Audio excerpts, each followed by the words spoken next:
sa mga makatang nakikinig dyan, pwede nyo ba ko pakinggan? Di lang halata na marunong mag-rap, huwag ako kurap. Pakinggan mo kung paano paglaruan, di makabasag pinggan. Kapag tinignan kita sa titig lang, kung pagbibigyan mapakinggan mga sulat ko at bumakat at diri ka lang mas matimbang. Kasi kung susumahin sa haba ng daanang nilakaran, mga pangarap ay di ko na kaya pa nasukatin.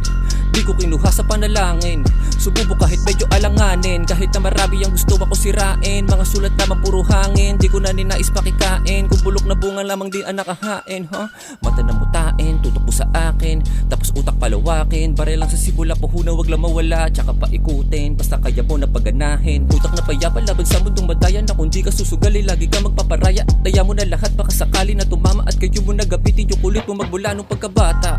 Yung dati na ganado sumagupa, kupilos magpiliin tumunganga, mga lait di na tumatama. Kahit wala sumama, ang mahalaga marunong makisama. Hindi nabibili sa kalsada, respeto ang dala ko na kargada. Pinag-igihan kaysa makachamba, eto na yung tsansa para ipakita ang dito basta-basta. Na kapag pinasahan ng biti para pag sinasapian, nawawala bigla sa katinuan. Nangingibabaw yung kinahiligan kong tunog sa aking tenga, ay di ko na magawa na mapigilang bumayo. Habang balahibo ko nagtatayuan, iba't iba na mga salita nagtutugmaan, kaya di ko maiwasang ibuka aking bibig na parang pangako na ay masisiraan na naman ng bait.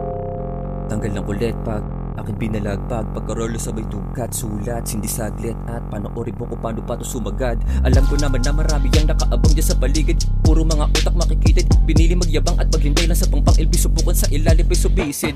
Kaya di ko lubusan na maisip yung dati inakalang panaginip, ngayon unti-unti na nasisilip. Para kahit paano mag-iba naman sa akin yung ihip, pilit, hinig, kitang ko yung kapit sa biyaheng alam kung hindi malapit. Sa dami ng pagsubok na sinapit, tanging musika lang ang ginamit para paganahin ang isipan, makapagambag ng mga nalalaman at sabihin na di pa kinakalawang. Maibahagi mga natutunan, mag-inspira ng mga kabataan. Sa dami ng mga bituin na gusto masinagan, mas ninais ko sa gilid para hindi masilawan. Pinili ko na hindi mailawan, basta ang iyong isipan ay kahit papano magawa ko na maliwanagan.